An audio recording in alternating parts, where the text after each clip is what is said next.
The acrid scent of ozone and blood filled Commander Axel Mercer's nostrils as he moved through the smoldering ruins of the Zalari research facility. His squad had already cleared the main chambers, leaving him to sweep the lower levels alone. The final phase of Operation Endgame was nearly complete.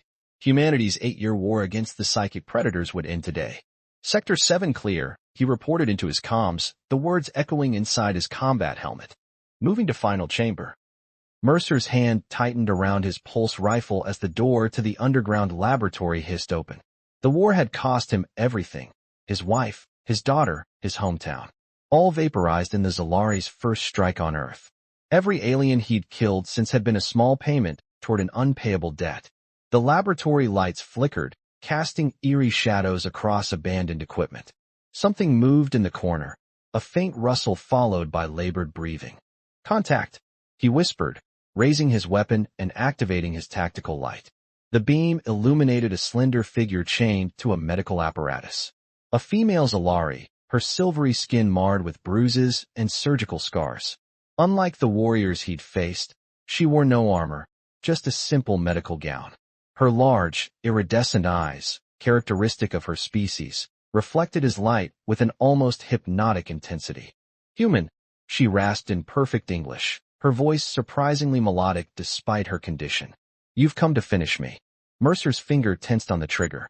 One more dead alien. One final enemy. "That was the plan," he replied, aiming at her head. "My name is Averia," she said, making no attempt to struggle against her restraints. "I am the last surviving geneticist of Project Convergence, and what grows inside me could save both our species." Mercer scoffed. "Your kind doesn't believe in saving anything, only conquering." Averia's hand moved slowly to her abdomen, drawing his attention to the slight swelling there. "This embryo carries both human and Zalari DNA. A perfect hybrid, adaptable to any environment, possessing human ingenuity and Zalari psychic potential." "Bullshit," Mercer spat, but didn't fire. "Your species can't even tolerate our atmosphere without suits." "The war was started by extremists," she replied, a trace of bitterness in her voice. "Not all Zalari sought conflict. Some of us saw potential in cooperation in evolution. I volunteered for this experiment before the war escalated." She winced suddenly, her chains rattling as pain contorted her features. "My own people imprisoned me when they discovered what I'd done. They called it contamination." Mercer's comms crackled. "Commander, status report." He hesitated, mind racing. Military protocol was clear, no survivors. But if she was telling the truth? "Still sweeping," he replied. "Possible data cache. Give me 5. Roger that. Demolition charges set. This place burns in 10 minutes. Mercer lowered his weapon slightly. "Prove it. Show me something." Averia closed her eyes, and suddenly Mercer felt a gentle pressure against his mind, not the violent psychic assault Zalari warriors used, but something softer, more intimate. An image formed, a laboratory, human and Zalari scientists working side by side, and cellular structures merging on view screens. "The hybrid possesses immunity to all known diseases affecting both species," she whispered as the connection faded. "Enhanced regeneration. Potentially extended lifespan. The next evolutionary step. Or the next weapon," Mercer countered, but his conviction was wavering. "If you kill me," Averia said, her eyes meeting his, "this potential dies. But if you protect me, your kind may become unstoppable, not through war, but through transformation." 8 years of hatred warred with the scientist Mercer had been before the invasion. The facts were compelling. A hybrid could change everything. "Commander," the voice in his comms was impatient. "From minutes to detonation." Mercer made his decision. He slung his rifle and moved forward, unlocking her restraints. "If you're lying to me," he warned, supporting her weakened body as she stumbled forward, "I'll finish what I started." Averia's hand brushed his as he helped her stand. "I swear on the life growing inside me. I want only survival. For all of us." The facility rumbled ominously above them. "We need to move," Mercer said, guiding her toward the exit. "And you need to disappear." The emergency medical bay of Mercer's scout ship hummed with activity as life support systems struggled to maintain an atmosphere suitable for Averia's physiology. She lay on the examination table, her silvery skin glistening with fever as Mercer frantically adjusted the oxygen mixture. "Your ship's atmosphere is too rich," she gasped, her chest heaving with effort. Nitrogen levels. Too low. Mercer cursed, fingers flying across the environmental controls. Hold on. I'm recalibrating.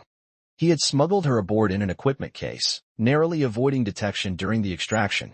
His squad believed him to have been trapped by falling debris, delaying his exit until after they'd evacuated. The deception bought him precious time, but the rendezvous with the command carrier Dauntless loomed just 18 hours away. As the cabin's atmospheric composition shifted, Everia's breathing eased. "Thank you," she whispered. Mercer studied her with wary fascination. The sworn enemy of humanity looked impossibly fragile now, one hand protectively curved over her abdomen. "Why would your own people imprison you?" he asked, checking her vitals on the scanner. Everia's luminescent eyes clouded. The Zalari High Command feared what we were creating. A being beyond their control. Her voice softened. "Most of my colleagues were executed. I was kept alive only because terminating the pregnancy might have destroyed valuable research data." "And the human DNA? Where did that come from?" "Prisoners," she admitted, not meeting his gaze. "I fought against that method, but was overruled. If it helps, I treated them with dignity." Mercer's jaw tightened. Another reason to hate her kind. And yet, how far along is the pregnancy? For lunar cycles, our gestation period is typically 9, like humans. She hesitated. The embryo's development is accelerated. Already, its neural pathways show unprecedented complexity. The ship's computer chimed a proximity alert. Mercer moved to the viewport, watching a patrol cruiser pass by. So close to discovery. "I should hate you," he said quietly. "As I should hate you," Everia replied. "Your kind bombed our colony worlds before any formal declaration of war." Mercer turned sharply. "That's propaganda. The Zalari struck first." "Is that what your leaders told you?" Her expression held no malice, only exhaustion. Perhaps both sides have blood on their hands. The thought was unsettling. Mercer had never questioned the military's account of the conflict's beginnings. Before he could respond, Everia convulsed suddenly, crying out in pain. "What's happening?" he demanded, rushing to her side. "The embryo, psychic development, surging," she gasped between waves of pain. Without thinking, Mercer took her hand. Her fingers intertwined with his, cool against his skin. As the attack subsided, neither withdrew from the contact. "You lost someone," Everia whispered, her psychic abilities obviously sensing his buried grief. "My wife. My daughter." The words burned his throat. "Toronto Arcology. First wave." Everia closed her eyes. "I lost my bondmate at New Mars. Human counterattack." The silence between them grew heavy with shared loss. "We should rest," Mercer finally said, preparing to secure the medical bay. "Tomorrow I need to figure out how to get you past a ship full of soldiers who'd shoot you on sight." As he turned to leave, her voice stopped him. "Commander, why did you save me?" "Truly?" Mercer considered the question. 8 years of destroying. Maybe it's time to create something instead. That night, as he lay in his bunk reviewing schematics of the Dauntless, Mercer realized with growing unease that his mission had fundamentally changed. He was no longer just a soldier of humanity. He had become the protector of its future. "You've lost your mind, Commander." Major Helena Devereaux circled the makeshift holding cell where Everia sat, her eyes clinical and cold. "Or perhaps you've been compromised by Zalari mind control."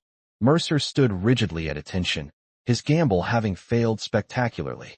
He had attempted to bring his superior officer into his confidence, believing her scientific background would help her see the potential.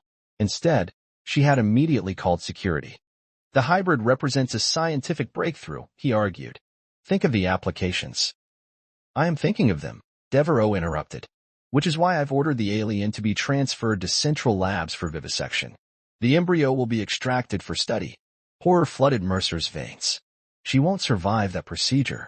"She's the enemy, Commander. Her survival isn't a consideration." Devereaux's voice softened slightly. "I'm attributing your lapse in judgment to PTSD. Report to medical for evaluation." "That's an order." As guards led him away, Mercer caught Everia's gaze. The fear in her eyes wasn't for herself, but for the life she carried. 3 hours later, alarms blared throughout the Dauntless. Mercer, having overpowered his medical escort, raced through maintenance corridors toward the science wing. The ship's security protocols worked to his advantage. Lockdown procedures sealed most personnel in their current sections. He found Everia strapped to an examination table, medical instruments arranged nearby. The two lab technicians barely registered his entrance before his stun baton rendered them unconscious. "You came back," Averia murmured as he released her restraints, disbelief coloring her voice. "Bad habit of mine." Mercer helped her to her feet, then tossed her a spare environmental suit. "Put this on. We're taking a shuttle." They moved through service passages, Averia growing stronger with each step as her remarkable physiology recovered from the sedatives. At one junction, they encountered a security team. Mercer engaged them while shouting for Averia to run ahead. To his surprise, she instead raised her hand. The security team froze, their expressions going blank before they collapsed. "How did you?" Mercer began. "Pregnancy enhances our abilities," she explained, swaying slightly from the effort. "Temporary effect only." The shuttle bay was minimally guarded during the emergency. They commandeered a long-range science vessel, Mercer's command codes still valid enough to initiate launch procedures. As they broke free of the Dauntless, pursuit crafts scrambled behind them. "We're designated traitors now," Mercer said grimly, plotting a course toward the disputed territories. "No going back." Averia placed her hand over his on the controls. "Why risk everything for me? For us?" The question hung between them as he executed evasive maneuvers, pursuit ships closing fast. Finally, he activated the experimental quantum drive, an untested technology that might tear them apart at the molecular level. "Because I've seen enough death," he answered as the stars began to stretch around them. "And whatever's growing inside you represents life. A future." The quantum jump succeeded, hurling them into uncharted space. As emergency systems stabilized, Mercer found himself drawn to Averia's side. Her hand reached for his, and this time, the contact felt natural. "Necessary. Your child will never know peace if both our kinds hunt us," she whispered. "Our child," he corrected softly, surprising himself with the possessive pronoun. "And we'll find a place. Somewhere beyond this war." His hand tentatively moved to her abdomen, feeling the slight swell there. Beneath his fingers, something stirred, a tiny psychic touch against his consciousness that left him breathless. As the shuttle drifted through alien stars, enemies in pursuit, and an uncertain future ahead, Mercer realized the walls he had built around his heart were crumbling. What replaced them was equally terrifying and wondrous.